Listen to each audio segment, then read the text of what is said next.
Well, the fans of the Ford Lightning and the haters of the Tesla Cybertruck are still trolling me in the comments, so I'm back with another round of Q&A.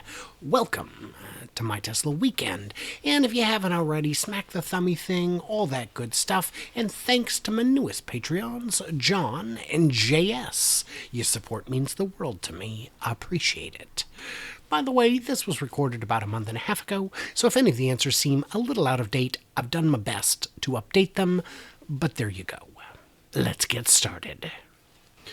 All your nitpicking holds no weight against the fact that people prefer the look and functionality of the F-150 over the Cybertruck. Can you seriously picture a construction worker showing up to work in a Cybertruck? Yes, I can.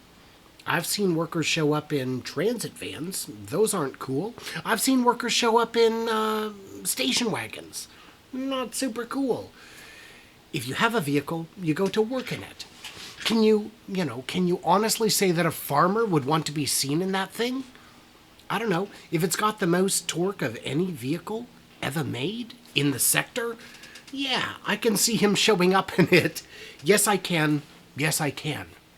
Elon Musk's ego led him to create this stupid-looking thing, and he's going to walk his A back and put out a more reasonable-looking truck. It's not going to sell as well as you think if Ford can actually get their S together.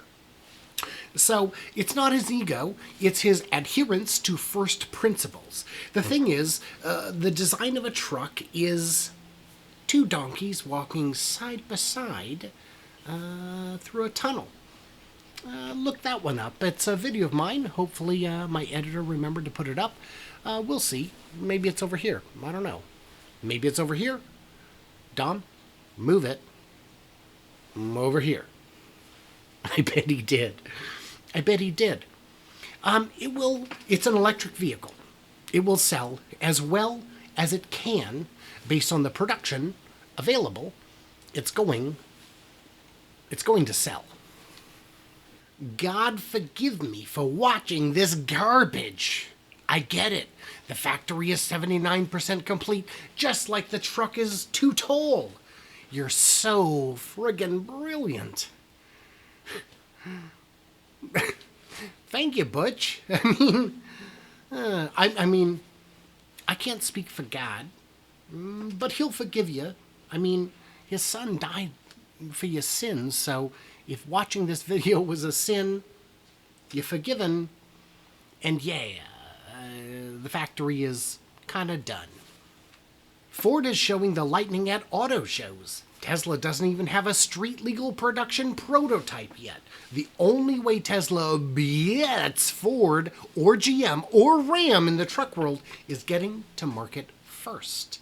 They have 5 to 11 months to be first, but they look like they're miles behind Ford.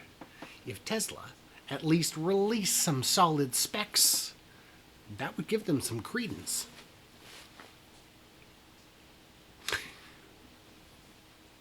Do you think Tesla hasn't released specs? Because they have.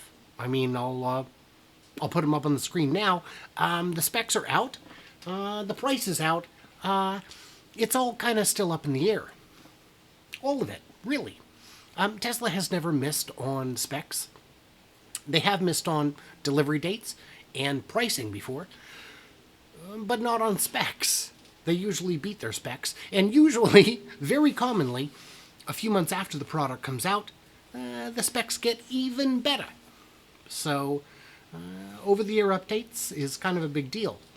So, yeah, everybody's going to win in this space. Everybody who makes an electric truck that's worth its weight in, I would say salt, but these trucks are going to be heavy, is going to win. You neglect to mention that when a business buys a $40,000 Ford truck, it actually costs $28,000 to the business. Minus the $7,500 tax credit. If the new bill is passed, they'll get another $5,000. It'll make the truck $16,000. Tesla can't offer that, in my opinion. What crack are you smoking? My God, what is this math? What is this math? What is this math? This math is so Ford still qualifies for the $7,500 buyer tax incentive, and they will for probably another year-ish, less than that if their production guidelines are to be believed. So that would put them at 32.5. The new bill is dead. 16,000. 16,000. If Ford could sell an F-150 Lightning for 16,000, they couldn't produce them. They couldn't produce them. And we know that because they can't produce them.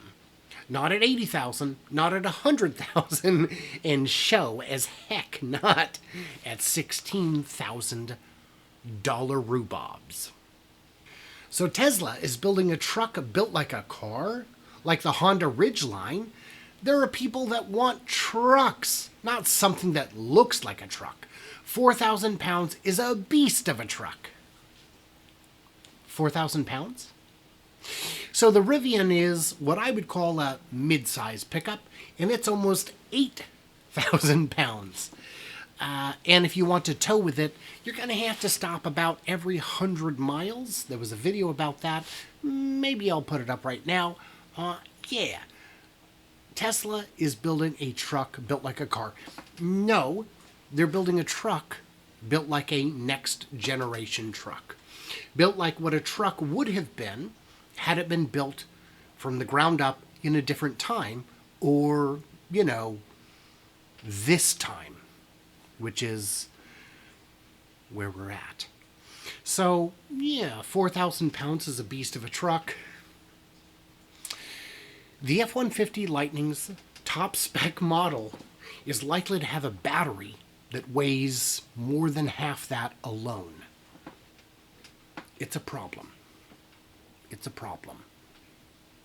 It's channels like this that ruins being a car fan. Enough with all the freaking Tesla wars. You are all like the darn GOP, a cult. So, I like some things in a car. I mean, I like some things in a thing. When it comes to food, I like it to be reasonably priced, I like it to be reasonably healthy, and I like it to be reasonably sustainable, I guess, in that order. When it comes to cars, I like it to be, it first has to be affordable, it second has to be practical, and it third has to be one I like. This isn't a war. Everyone has the opportunity to win. If Ford can ramp, they will win. I don't believe they can. I don't believe they have the batteries. I don't believe they have the technical expertise to make it happen. I'd like them to prove me wrong. But, yeah. It's not a war. And if it was, Chris Farley's cousin would be losing. These Tesla or nothing fanboys kill me. I'm dying to see a Cybertruck on a job site trying to haul something in the bed. Oh wait, it doesn't have a bed. How the heck will I take my tree trimmings to the landfill? That's a great point, Dominic Jones. I don't know. Put them in the bed. It has a bed. Put them in the truck bed. Put them in the truck bed. Take them. Take the clippings. Put them in the truck bed. That's what you do. That's what you would do. I thought I'd never see a station wagon at a job site, and I've seen that. I thought I'd never see a Geo Metro at a job site, and I've seen that. I thought I'd never see some. Have you ever been to the dump, the city dump, the transfer station? Have you seen the vehicles with which people use to do jobs every day? And I don't mean homeowners, I mean actual contractors who just don't have the money. So the answer is, who will, I'm trying to be charitable here, but who will use it? who, I'm sorry. Who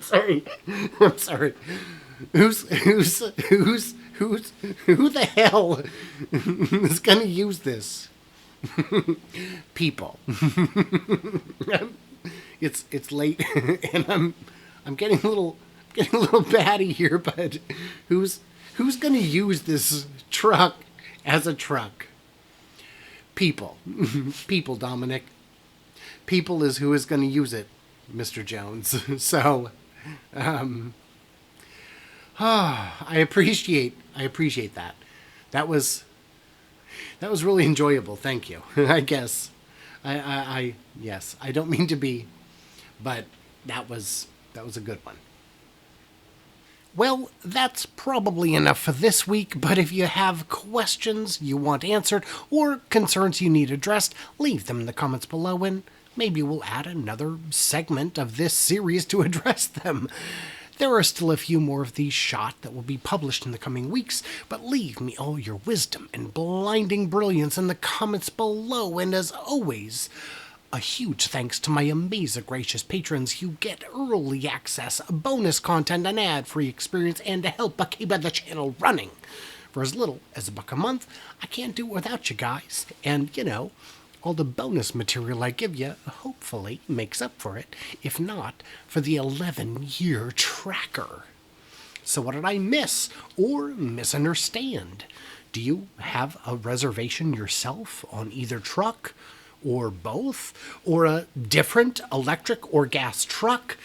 Let us know, and all I ask is that you stay tuned, you stay juicy, and please remember that I cannot wait to hear from you clever robots on the electric side of the construction site.